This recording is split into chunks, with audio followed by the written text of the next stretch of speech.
Endasuba Olosholang, born in 1928 in Meru. Why did he die in poverty? Why was the wife suffering for protecting the man she loved? Why did the kids struggle all through till now, illiterate, for the most high-ranking field marshal? Join me, Nasha, in Kaulele TV as I take you through the story of one of the freedom fighters that most of you don't know about. Sasa, niaje? Poa. Unaitwa nani? Mimi ni Johnny. Johnny? Nilikuwa nauliza kama unajua story yote kuhusu MauMau. MauMau najua kidogo, lakini yenye najua ni hiyo tu sasa. So unajua nini kuhusu MauMau? Mimi najuanga wazee, ni wale wenye walitupigania hadi tukapata hiyo uhuru yetu sasa tuko nao saa hii.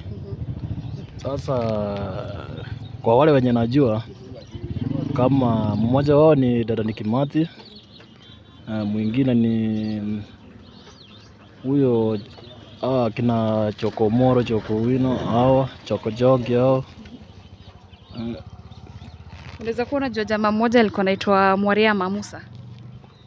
Siwajui, lakini mwenye mimi najua ni akina Mekatirire tu. Sawa, asante, ushinde poa. Thanks. Born in 1928, Mkiribua was born and raised a happy child. He lived his life kawaida kama watoto wengine. You know, those days it was just about power, settling, freedom, but he was raised just normal. He was raised by some parents that really loved him. At that particular time, he was just the only child, but later had a stepbrother. Romano was his name. Well, Mkiribua grew, and lucky for him, he got a job as a guard in one of the offices in town. Wow, unajua kupata job hiyo wakati ilikuwa si rahisi. Either ulikuwa unachukuliwa ukwe soldier, you know, fight the blacks, na sasa the whites. But yeye alipata job poa sana kama guard. Alikuwa security guard. So una imagine amesimama hapo tao, one of those buildings, you know. Ako job. Well, one day he just reported to his duty post. Ako job. Kidogo, there's a lot of noise and guys gathering at some point. People were on the ground, some were being hustled. Kulikuwa wanachapwa na marungu. And then there are these blacks that were, you know, holding guns towards some other blacks that were on the ground. This thing kind of affected him. He didn't like what he was seeing. Mkiribua alikuwa one of those guys, unajua alikuwa tu kakijana, kaslim. He had that physique, an African man. Tall, slender, and dark. This thing did not work for him. He felt, wow, these are my brothers. This blood, these are my people. This for him was just a very sad picture, and he was angry. He was so angry. This guy changed from the normal kawaida security guard that alikuwa. Hiyo hasira ili build up, alikuwa like, no, this has to stop. He told one of his friends, no, this has to stop, and it can only stop if we do something about it. Mkiribua swore that from that particular day, that cold morning, whatever he saw will never happen again. He will not stand to see his brothers, blacks, people from the same place, suffering again and again from the, you know, hands of the whites. This guy made an oath. He swore that he will never shave his head, like completely. Whatever the hair will grow to, ni sawa. 1. 2, he decided that he will not live in the same place with these people. Your environment ilikuwa tu imemchokesha. So he took off without telling anyone. This guy manze alienda kwa forest. Una imagine, he's among the, you know, he was among the luckiest people kupata job kwa security guard. He just gave it all up. Mkiribua decided to go to the forest to prepare himself and come back for whatever he wanted to see. The peace, the freedom that he wanted to see his brothers and sisters getting. Mkiribua was married. I forgot to tell you that he had a beautiful wife. Her name was Tionovea. Tionovea, by this time, had a daughter by the name Maria. Maria was around 2 to 3 years by the time Mkiribua ran to the forest. Well, they were living happily. Hakukuwa na hustle mob. Maisha ilikuwa too simple. Whatever your man brings home is what you enjoy, is what you take. And you know, you have to look down. You're being, you know, you're literally a slave, you know. Life was not easy. They survived.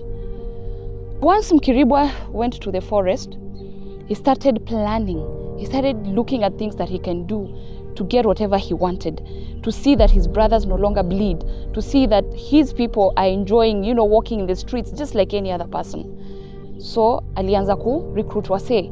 Like the way now kuna hiyo recruits za NYS and all that. Those particular days hakukuwa na kitu kama hiyo. So ilikuwa the only recruitment that was allowed is by the colonialists to the blacks, kuwafanya wakwe slaves, 1, guards, 2, hivyo hakukuwa na, like, blacks were not allowed to have such sittings atuseme kujeni tufanye hivi na hivi na hivi. But this guy was hiding in the forest. He started recruiting guys, akaanza kutafuta wase wenye atakuja wa fight. Now it was not easy. By the way, remember, umeenda kwa forest, 1, unatafutwa, everyone is out there looking and listening out, because wameambiwa kuna msee amesema anaenda kujipanga, anakuja na army and they're about to just take over. So anatafutwa, amehide, he's going through a lot, there's no food sometimes, it's cold at night, and then you're sleeping kidogo, maybe someone is looking for you, unasikia magan nini. Hey man, it was not safe. Years went by. Ali struggle, and by the way, he was really active, and alikuwa amejiami, alikuwa amejipanga. So alipata army poa. He had created up to around an army of like 2,000 guys wenye walikuwa wanakubaliana na hiyo nini ya kwamba one day they are taking over. Mambo Poa. Nilikuwa nauliza, ushasikia mambo ya MauMau? MauMau? Nishasikia. Wale wapigania vita wa kitambo. So nini ingine unajua kuhusu MauMau? Kuna wale ulikuwa unajua specific fighters? Kina Paul Ngei, Chiengo Neko, Jaramogi Oginga Odinga. Na hata sisi bado sisi ni MauMau. Sawa, na kuna msee anaitwa Mwariama. Sijui kama umemsikia. Mwariama? Bado sikia. Bado ra. Well, I'm sure you guys are thinking, how did he recruit these people? And what made sure that hawa wase hawatamsaliti? Manze, snitches hawako njia sahi. Snitches walianzia then. Like, unaweza kana msee hivi, unajua unatafutwa because you've decided you're going MauMau way. Kidogo washajua mali huko, Sad though. But kulikuwa na means za ku make sure once you join the MauMau rebellion utakaa. So kulikuwa na, as I was doing my research, I realized I was reading about their swearing in, and the oaths they were taking. So there were like 5 or 6 kind of oaths. 1, kuna ya madem.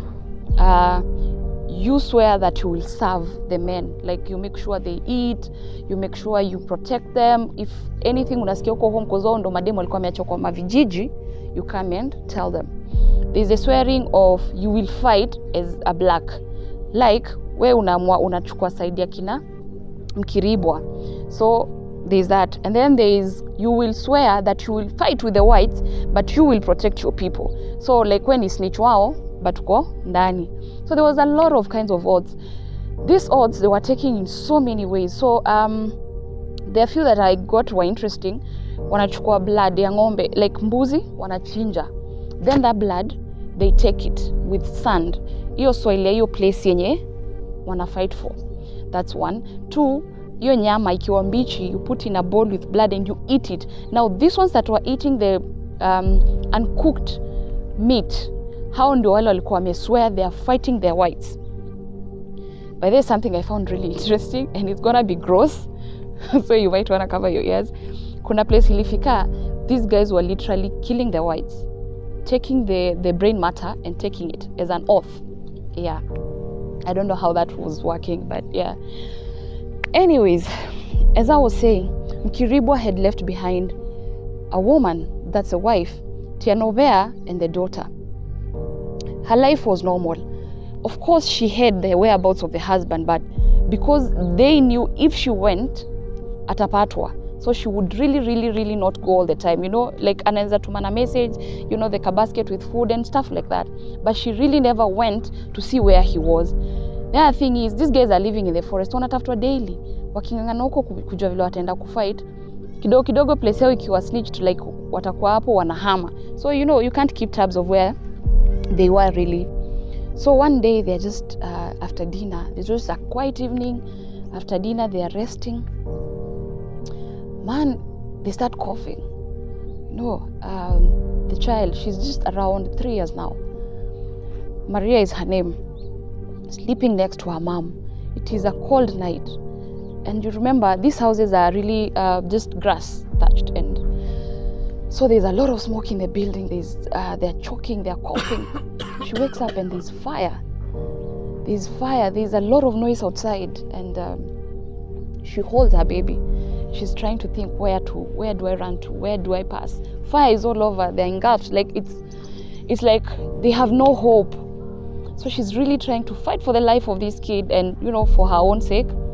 But lucky for them, she gets an outing and akatoka.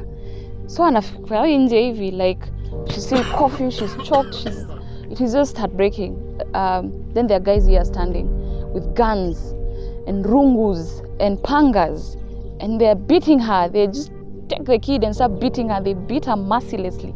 Literally, she lost her eyes, They're trying to beat her. Ile unapigwa like vile unapatogo umepigwa ngeta, And these people, they don't care. They just ask, where is your husband? They keep asking her, and she's like, I don't know.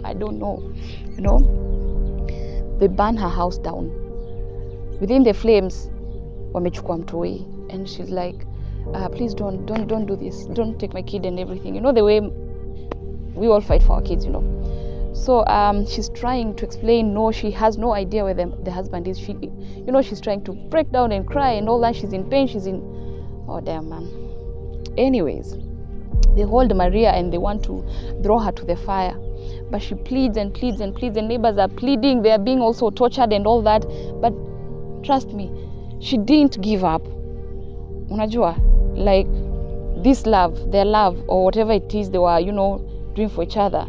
That's the true meaning of kufa na kupona. Like, I'm gonna fight for you, I'm gonna stand by you, So she never gave up. She never said where he was. These guys were so mad. They took everything from her, the food, cows, goats, everything, and they went and left them there.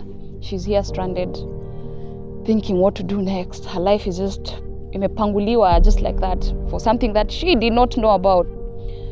Back to Mkiribua. Mkiribua is here. Now he is called General. He attained that title because he was fighting mercilessly. Like, hakuwa na mind. Ukikuja karibu na he kills you. He didn't care. He just needed to see that he's fighting for something, and at the end of it, he will get it.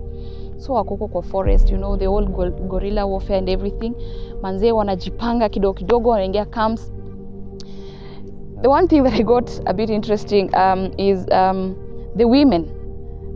The women were categorized. Kuna wale warembo kabisa. So hawa warembo sasa walikuwa kazi yao ni kwenda kwa hizo camps za whites. Wanalala na the guys, get info and then now take back to the people huko kwa forest. So, and then kuna hao wengine kazi yao ilikuwa kupika na make sure wanapata food. So they would go to the white camps as well, steal food, kuleta, stuff like that. So by around 6-7 years down the line, there was a lot of murders, man. MauMau walikuwa wameiva, walikuwa wanasikika, everything. Yani, it was just murder, bloodshed everywhere, tears, families broken, yani, wow. It was chaos. These guys had decided they're taking the country. They're taking whatever it is that was rightfully theirs. As we continue talking about Mkiribua, remember, during this MauMau rebellion, there are those people that fought in the forest, and there are those that fought in the offices. There are those that were in the streets of Nairobi and everywhere, So, kulikuwa na wale ambao wana fight chini ya maji. But Mkiribua and his team ni wale sasa kina Dedan Kimathi, story for another day. Kina General China and all that, story for another day as well. Hao walikuwa ndio wale wameamua mambo na forest. But Mzee Jomo Kenyatta was among those people that was in the forest and in towns, Anyways, war iliendelea and they fought. They lost so many people. Mkiribua and his team, they lost so many people, and deaths were like every day. Like, they would kill 5 whites, they lost 10 blacks. But every day he would get recruits. Somehow Africans started believing in this guy. General, they called him. whatever he said, that is what worked. Well, fast forward to 1963. Kenya finally attained its freedom. Well, 1st June 1963, Mzee Jomo Kenyatta was finally sworn in. And, well, I don't know for sure, was this like given freedom, fighting freedom, whatever for, like, did we attain the freedom from the people that were fighting in the streets? Was it the people from the forest? And if it was really freedom, why were they still in the forest fighting? Because it never stopped in 1963. It didn't. So here we are. Kenya is literally now out there. We've tried our best. We got to where we are. But there are those people, Kina Dedan Kimathi, there are those Kina Mkiribua that are still in the forest. Why were they still fighting? Well, they were fighting because still they did not see whatever they got as freedom fighters, like it was all they wanted. Bado kulikuwa na watiaji, bado kulikuwa na system yenye high work for the blacks. Yes, we got the freedom, but was it really just that we were basically in chains? Were the chains just loosened, or were they completely removed? I don't know. But well, they kept fighting. Fast forward to 1964, Mzee Jomo Kenyatta called upon Mkiribua and his army and asked them to stand down and surrender. Wow, these guys were heartbroken, man, because they didn't feel like it was worth it. Whatever they got, it wasn't. They've lost their families. Their wives and children have suffered. But why give up? For a mere 335 shillings that Mzee was giving them, for them to just surrender. Well, Mkiribua and his gang refused. So these guys wakaona hapana, let's keep fighting. Something is amiss. We need to take this fully, you know. So, like I said, wezi jua, masnitch ni wengi. This is the only guy that was never shot and never really injured akiwa kwa war huko ndani. And he was the most feared. Yani ilikuwa these whites would hear General Field Marshal is here, Mkiribua. They were scared, you know. Well, kulikuwa na Judas. Judas wanga kila mahali, literally. So one of his people snitched him out. And yeah, he was captured in 1964. And he was taken to jail. Here, he knew that once you leave, you cannot go back. This guy had fought for so much. He had really tried his best. 6 months in the cell, you know, torture. He's being asked, what did you do? Why did you do all that, you know?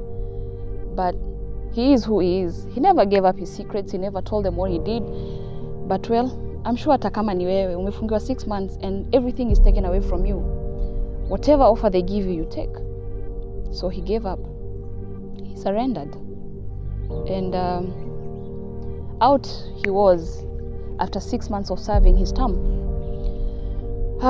Man, as you can see the video out here, that's him and Mzee Jomo Kenyatta that day after his sentence was done. This particular day he was happy. He was promised 335 shillings and 15 acres of land. Sasa fit sana. Unaitwa nani? Mimi naitwa Deno. Deno, mambo? Fit sana. Naona uko job. Kabisa. Sasa alikuwa anauliza unajua mambo ya MauMau? Mama, uisikia. Kwa hivyo hujui anything kuhusu MauMau? Si sana. Na chuo Kenya ulisomea kiasi? Chuo? History lesson ulisikia mambo ya MauMau fighters? Soma kiasi tu. Okay. Najua tu alikuwa huko mountain naitwaje Mount Kenya huko. Na kuna ule unajua specific mmoja fighter? Kimanthi, anaitwa Kimanthi. Kuna mwingine? Au wengine washasaulika. Lakini at least unajua bali uhuru tulipata, right? Yeah, exactly. Tulipata kutoka MauMau tu. Wao ndio walitupigania ama ndio walikuwa fighters wetu. Well, my dear viewer, I don't know if whatever he had done was worth what he was given, but after serving 6 months in jail, he felt it was worth it and he took what he was given. So Mzee Jomo Kenyatta promised them and his army each 15 acres of land. His was at Timau. You know, for those that know Timau, it's a cold place. It was on the slopes, you know, a rocky place. It wasn't a place you can do anything, that land, but he took it. The other thing he was given as a reward was the position of an assistant chief. Well, Mkiribua took whatever he had to take and off he went to settle with his beautiful wife, Tianovea and Maria. Days went by and eventually he married a second wife, Jacinta, and a third wife, Salome. Tianovea and Mkiribua were blessed with 4 kids, Maria and 3 others. So in general, he had around 9 kids. Well, only as days went by, he noticed one thing that was a bit weird. Apparently, the land that he was given was a loan from the government of Kenya. So this guy has fought for freedom. He had been in the forest for 8 years. He lost his family for some time. His wife went through hell. And the reward he got was 335 shillings, 15 acres of land as a loan, and a position of an assistant chief. I don't know. But he took it and life moved on. He started fending for his family, but in the long run, the position of an assistant chief didn't work for him. He still felt he was not serving his people being on that chair because there was nothing, no power. There was nothing. Literally, he was working under someone and it was just nothing for him compared to what he was fighting for. No. So, Mkiribua eventually resigned. Life moved on. Watoto wakagrow. Gava then did not really recognize them. They did not recognize the battle and everything they went through. All that, no.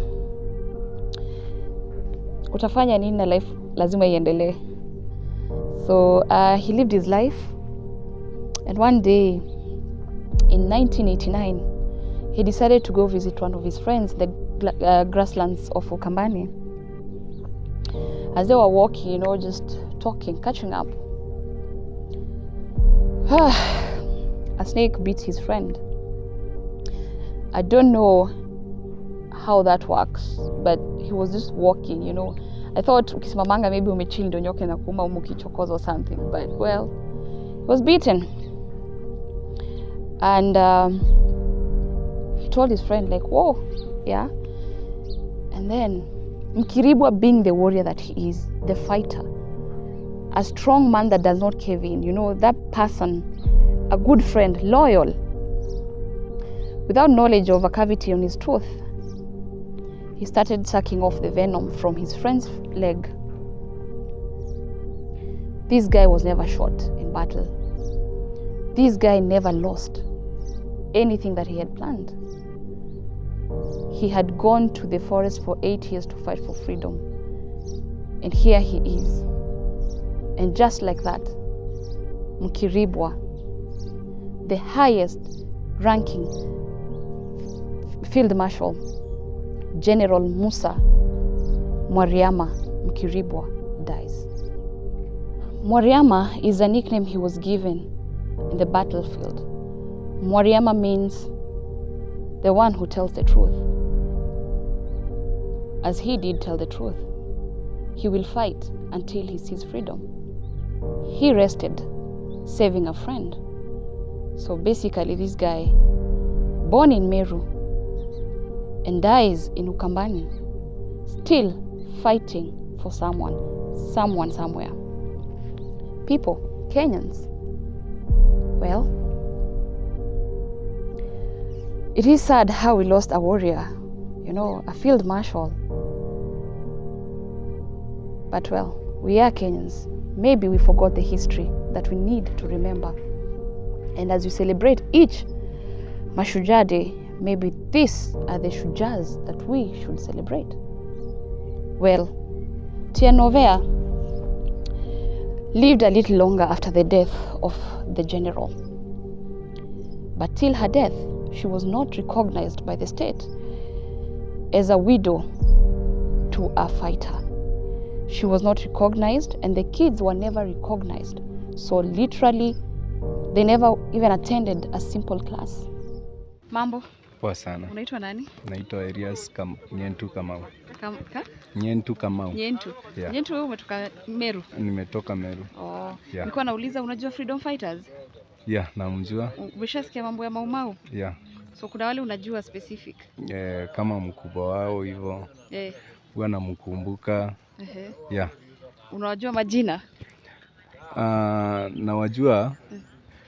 Lakini sana mwenye najua ni kama huyo mkubwa wao. Anaitwa nani? Mwariama. Oh, unajua Mwariama? Yeah. Uko home mnamkumbukanga aje? Kuna place memorial like building ama kitu kama hiyo mali anakumbukwa? Huwa anakumbukwa, lakini sasa ni vile kama mimi sijawahi attendi kuenda kumkumbuka hivyo. Lakini huwa namkumbuka tu kwa sababu alikuwa anafanya kazi nzuri. Kwa hivyo mnajivunia kwa sababu unajua ni Meru. Yeah. Na si wengi wanamjua. Yeah, huwa tunajivunia kwa sababu alikuwa fighter mkubwa sana Meru.